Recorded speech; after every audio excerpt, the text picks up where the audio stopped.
네, 오늘은 김영희 서영대 교수님 모시고 말씀 나눠보겠습니다. 나오셔서 감사합니다.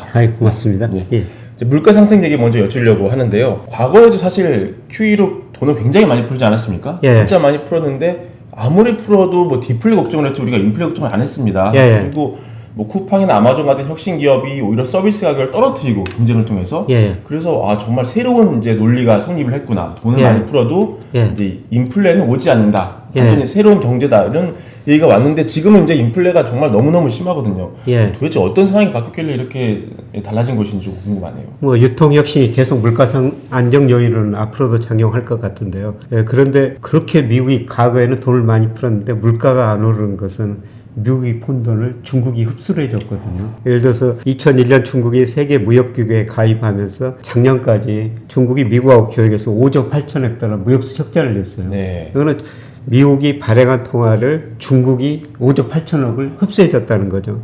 그래서 우리가 저 화폐 수량설 보면은 통화 증가율이 올라가면은 실질 경제 성장 한 번에 뭐 일시적으로 크게 변할 수가 없으니까 결국 물가가 오른다는 거거든요. 예, 그런데 그렇게 미국이 돈을 많이 풀었는데 그동안 물가가 안 올랐던 거는 중국이 그 많은 통화를 흡수해 줬기 때문입니다. 예, 그런데 최근에는 그 정도가 많이 약해지고 있거든요. 예, 그래서 미국이 돈 푼 만큼 일정 수준 물가가 오를 수밖에 없습니다. 그래서 사실 경제학자를 보면 그게 케인즈하고 통화론자, 네. 케인즈하고 통화론자들이 있거든요. 예, 그동안 그 통화론자들이 목소리를 계속 죽였었어요. 그렇죠. 예, 대표적으로 밀턴 프리드만이 뭐 통화론자의 거두인데요. 예, 그분이 인플레이션이란 언제 어디서나 통화적 현상이다. 한마디로 돈 풀면 물가가 오른다는 것이었죠. 예, 그런데 그동안 미국이 돈 풀어도 물가가 안 오르니까 그 경제학자들이 목소리를 낮췄거든요. 근데 최근에 그분들이 목소리를 굉장히 높이고 있어요. 거봐라 돈 푸니까 물가가 오르지 않느냐. 결국은 오르지 않느냐 이렇게. 예, 그런데 저는 큰 중국 때문이라고 보고 있습니다. 예, 중국이 미국이 푼 돈을 많이 흡수해줬는데 갈수록 흡수할 여력이 줄어들고 있고 사실 이번에는 미국이 돈을 너무 많이 풀었어요. 그러니까 실물에서 돈을 얼마나 많이 풀었느냐 그게 흔히들 마샬 K라고 그러는데요. M2를 명목 GDP로 나눈 거거든요. 뭐 이기 때마다 그 마샬 K가 올라왔는데 2020년 코로나 이기 때는 그게 수직으로 올라버렸거든요. 그러니까 뭐 어쩔 수 없이 물가가 오를 수밖에 없는 상황이죠. 중국으로 돈이 이제 못 간 거는 미중 무역 분쟁의 격화 이런 것도 좀 영향을 미쳤습니까? 예, 그렇죠. 미중 무역 전쟁 영향을 미쳤고요.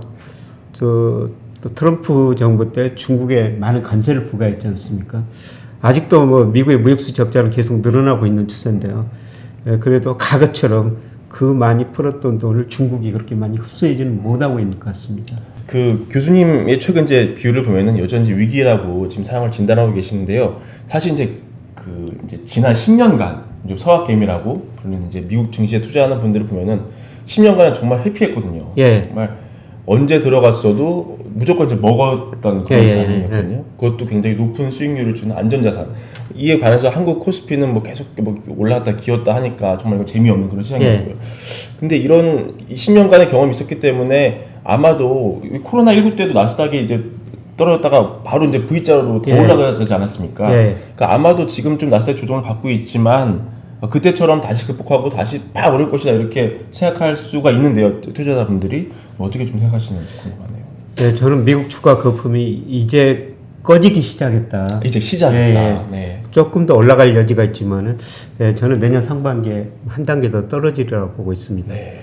그래서 제가 여러 가지로 미국 주가 뭐 고평가 정도를 평가하고 있는데요. 뭐 대표적으로 법빛 지수, 명목 GDP에서 시가총액이 얼마나 많은가. 올 1분기 데이터는 아직 발표가 안 됐는데요. 작년 4분기가 334%, 네. 뭐 역사상 최고치입니다. 2000년 IT 거품 붕괴 직전에 210%였거든요. 그리고 미국 가계 자산 중에서 주식 비중이 54%나 됩니다. 2000년 IT 거품 붕괴 직전에 분기별로 48%가 고점이었고요. 그 다음 2008년 글로벌 금융위기 전에도 분기별로 47%가 고점이었거든요. 그만큼 54%라는 것은 주가가 그렇게 많이 올랐다는 거죠. 제가 미국 주가를 여러 가지로 평가해 보면은 2000년 IT 거품 붕괴 직전보다 작년 4분기 거품 정도가 훨씬 더 심각하거든요. 그래서 아까 말씀드렸으면 지난 10년만 보면 미국 주가가 계속 올랐죠. 네. 그런데 2000년 IT 거품 붕괴 이후에는요, 대표적인 S&P 500, 나스닥도 그랬지만은 그게 제자리 돌아오는데 10년이 걸렸어요. 마이크로소프트가 지난 20년간 세계 시가총액 유일하게 남아있는 회사입니다.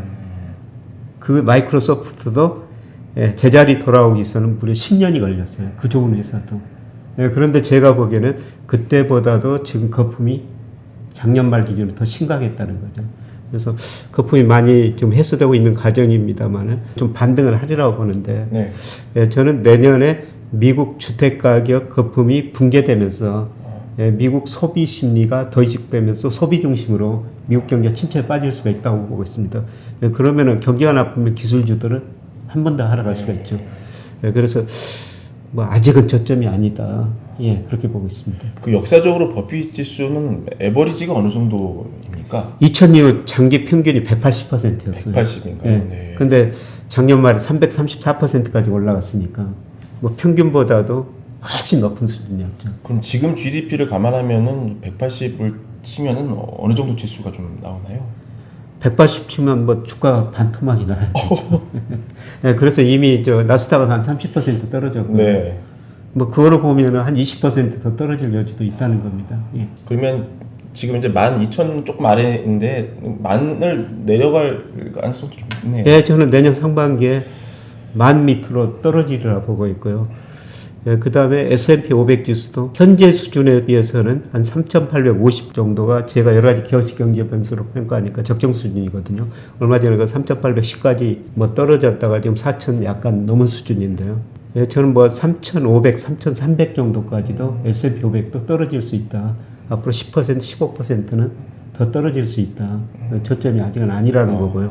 예, 문제는 저점을 치고 금방 회복되기에는 시간이 좀 많이 걸릴 거라는 겁니다. 미국 경기가 침체에 빠질 수가 있고요. 소비 중심으로. 예, 그리고 미국의 정책 수단이 과거보다 많이 제한이 돼 있어요. 미국 정부 부채가 GDP 대비 130%거든요. 이 기가 오면 정부가 돈을 쓸 텐데 정부 부채가 높으니까 과거처럼 쓸 여지가 없다는 거죠. 예, 그리고 통화 정책은 더 한계가 있는 것 같아요. 미국 지금 금리를 올리고 있습니다만은 올 연말쯤 되면은 경기 침체 정도가 좀 심각하게 나타나리라고 보고 있거든요. 그리고 물가 상승은 많이 둔화되고 금리 많이 못 올릴 것이다. 또 경기 침체가 와도 금리를 내릴 여지가 별로 없고, 예, 그 다음에 미국 가계는 뭐 2000년보다도 가처분 소득 부채가 좀 낮아졌어요. 예, 그런데 기업 부채는 역사상 최고치거든요. 그러면은 기업 부채, 가계 부채가 높은 수준이기 때문에 뭐 금리를 내려도 소비 투자가 안 늘어난다는 거죠. 그래서 2008년, 2020년 그때는 가감한 재정정책, 통화정책 써가지고 경제가 V자를 해버렸고요. 자산 가격도 급락이다 급등했죠. 네. 물론 내년 상반기 전에 자산 가격이 한 번 더 급락하리라고 보고 있는데요. 급락하면 일시적으로 급등을 할 수가 있습니다. 예, 그러나 그 이유가 상당히 오랫동안 박스권일 거라는 거죠. 그래서 2000년에서 2009년까지 미국 주가가 10년간가 박스권이었거든요. 앞으로 그런 모습이라고 보고 있습니다. 예. 한국 코스피는 어떻게 좀 될 것 같습니까? 한국 코스피는 그래도 나스닥에 비해서 좀 더 조정을 선제적으로 받지 않았습니까? 그리고 이제 10년 전에 2000대였는데 아직도 2000대거든요. 그래서 너무 지루한데 어떻게 될지요? 우리 주가도 박스권에 들어선 것 같습니다. 우리 주가를 보면은 80년대 이후 한 번 큰 폭 상승이 있었거든요. 86년에서 88년간 3조 원으로 급등했고요. 네, 그 다음에 2005년에서 2007년 사이에 중국이 엄청나게 성장하면서 우리 대중 수출 비중이 11%, 22%까지 늘어나고요. 중국 때문에 우리 경제 성장이 올라가면서 그때 주가가 한번 반등했습니다. 예, 그때 이제 주시장이 좋다고 은행들이 수익원 다변화시켜야 된다고 은행 저축세금을 주식형 펀드로 돌렸거든요. 그래서 2008년 8월 달에 무려 주식형 펀드가 144조까지 갔었죠. 은행들이 그렇게 모아주니까 자산운용사들이 주식을 사고 거품이 발생했었습니다. 예, 그리고 2008년 글로벌 금융위기에서 주가가 폭락하고요. 그 뒤로 주가가 계속 또 박스권이었어요. 예, 그리고 2020년 코로나 때문에 급락했다가 2021년까지 작년까지 주가가 한번 급등했죠. 예, 그런데 제가 추세를 구해보니까 이 추세선이라는 것은 한 번 꺾이면 상당히 오래 가거든요. 이미 코스피 추세가 꺾이고 있습니다. 예, 그래서 저는 앞으로 최소한 3년 정도는 우리 주가도 박스권이다. 또 질환 또 조정이 될 것이다. 예, 그렇게 보고 있습니다.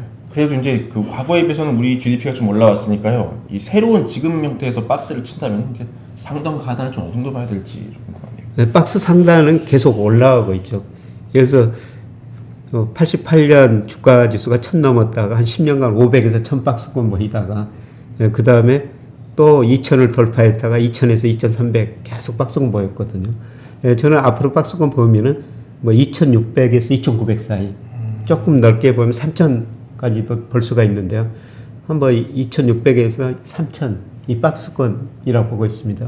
뭐 현재는 그 2600 네. 지수가 그거니까요. 지금 저는 박스권 하단이라고 보고 있습니다. 그러면 지금은 사실 사도 되는 시점이네요. 예, 사도 되는 시점인데 뭐 큰 기대 수익률을 좀 낮추시는 게 좋을 것 같습니다. 앞으로 3분기에는 주가가 반등하리라고 보고 있거든요. 3분기 가면은 인플레율이 많이 떨어지리라고 보고 있어요. 미국뿐만 아니라 우리나라도 인플레율이 떨어지면서 금융 긴축 강도가 좀 약해지리라고 보고 있습니다. 그러면서 주가가 한번 반등하리라고 보고 있는데요. 그 다음 문제는 경기거든요. 동행지수 순환변동제 현재 경기를 판단한 대표적인 지표인데요. 2020년 5월 저점으로 올 2월까지 오르다가 3, 4월 2개월 연속 떨어졌거든요. 이제 우리 경기가 수축 국면 시작이라는 거죠. 과거 보면은 경기 수축 국면 한번 시작되면 평균 19개월 정도 진행됐어요. 앞으로 최소한 1년 정도는 경기 수축 국면이니까 뭐 주가가 경기가 나빠지는데 올라갈 수가 없죠. 그냥 계속 박스권이라고 보고 있습니다. 그럼 만약에 그래도 이제 종목을 좀 발굴을 한다면요. 아직은 물가 상승이 심하니까 물가 상승이 되면 이제 주가가 올라가는 종목을 사야 되나요? 아니면 인플레 이후를 미리 예견해서 인플레가 꺾이면 각광을 받는 종목을 좀 선제적으로 좀 사야 될까요? 인플레 초기 때는요, 경기가 좋으니까 물가가 오르고 그때는 주가도 많이 오릅니다. 그러나 경기 확장 국면 후반 그 무렵에 물가가 많이 오르거든요. 그때는 주식 비중 가감이 줄이죠. 저는 뭐 투자자들이 뭐 지표 한 두 가지 정도만 보시면 된다고 보고 있습니다. 선행지수 전년 동월 대비 증가율, 그 다음에 물가 상승률, 이 두 개 차이가 축소되면요, 경기는 앞으로 나빠지고 물가는 오른다는 겁니다. 네. 작년 하반기부터 그랬었어요. 네, 네. 그리고 경기가 수축 국면에 들어서면 물가 상승률이 다시 낮아지기 시작하거든요. 그래서 선행지수 증가율하고 물가 상승률이 차이가 올라갈 때 이때 우리가 주식으로 본격적으로 투자해야 된다는 것이죠. 그러니까 작년 하반기부터는 선행지수는 계속 떨어지고 물가 상승률은 올라가고 뭐 주식 투자 비중을 가감히 줄이시켜야 되겠죠. 그런데 올 하반기에는 아마 물가 상승률 조금 둔화되고 뭐 선행지수 증가율도 조금 증가세가 지금 많이 그 증가율이 낮아지고 있습니다. 그 폭도 좀 줄어들 것 같습니다. 그래서 아마 그 3분기 가면은 선행지수 증가율하고 물가지수 상승률 차이가 좀 조금 올라가리라고 보고 있어요. 그래서 단기적으로 뭐 반등할 수가 있는데 기본적으로는 최소한 앞으로 1년은 경기 수축 국면이니까 추세적인 상승은 힘들다. 이렇게 보고 있습니다. 그때는 그러면 주식 업종으로 치면 좀 어떤 업종을 사야지 잘 좀 방어가 되나요? 물가가 많이 오르는 국면에서 보니까 상대적으로 뭐 건설주, 증권주들은 물가 상승률에 덜 민감하더라고요. 그것보다도 저는 경기 국면에 따라 좀 비중을 조절해야 된다고 말씀을 드리고 싶은데 좀 경기 수축 국면이거든요.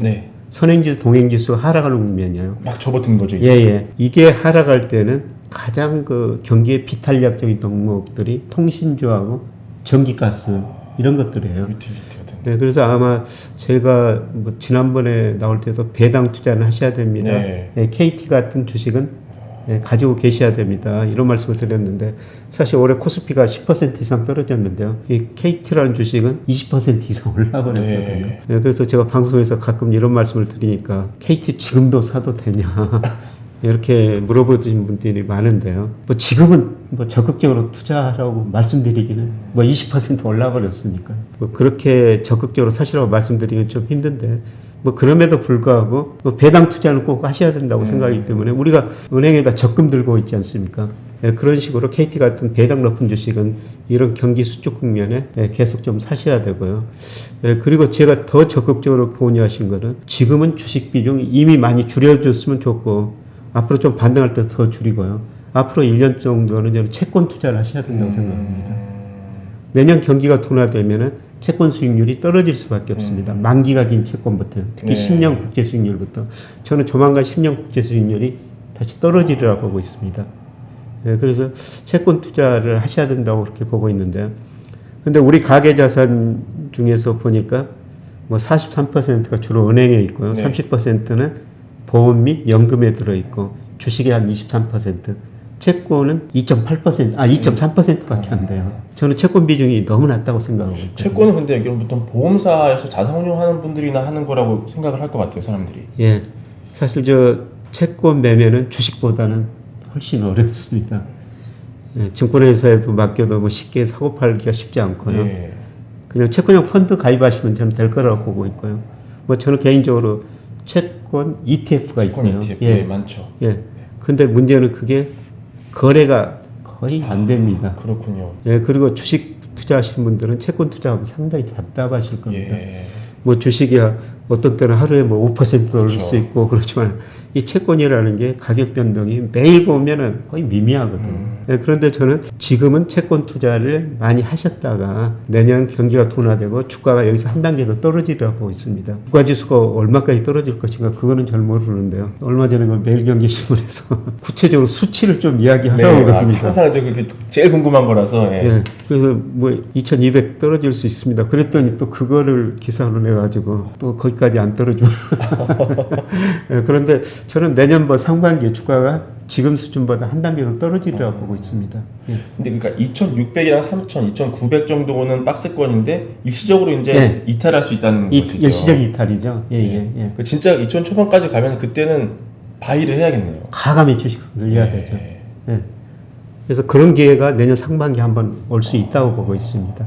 그 일시적으로 우리가 그 2020년 코로나 때문에 그죠. 일시적으로 코스피가 1490까지 떨어졌지 않습니까? 그리고 급반등해 버렸거든요. 그렇게 급나가면은 금방 올라갑니다. 예, 그런 모습들이 저는 내년 상반기 한번 있으리라고 보고 있습니다.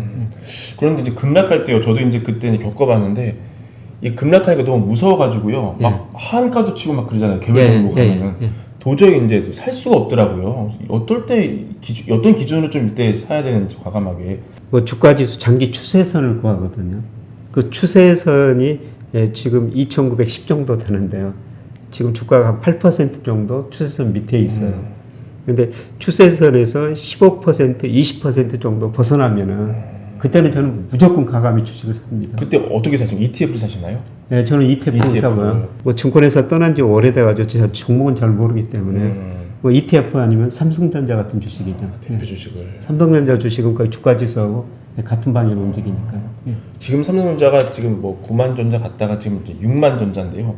지금은 이제 본질 가치 대비 조금 어떻게 보십니까? 뭐 저평가 영역에 들어섰죠. 근데 저평가 영역에서 또 금방 오른 게 아니고요. 뭐 지금 6만 5천 안팎인데 여기서 조금 더 떨어질 여지는 있다고 생각하고 있거든요. 예, 그런데 뭐 장기적으로 보면 저평가되어 있고요. 뭐 3분기까지 보더라도 저는 10% 안팎 수익은 가능하리라고 보고 있습니다. 예, 그래서 요새 저도 뭐 삼성전자 주식 뭐 이렇게 떨어질 때 조금씩 좀 사고 있습니다. 주택 마련 주식 대박 매불이 하나면 오케이입니다. 매불이 구독 누르시면 부자 됩니다. 좋아요 누르시면 더 부자 됩니다.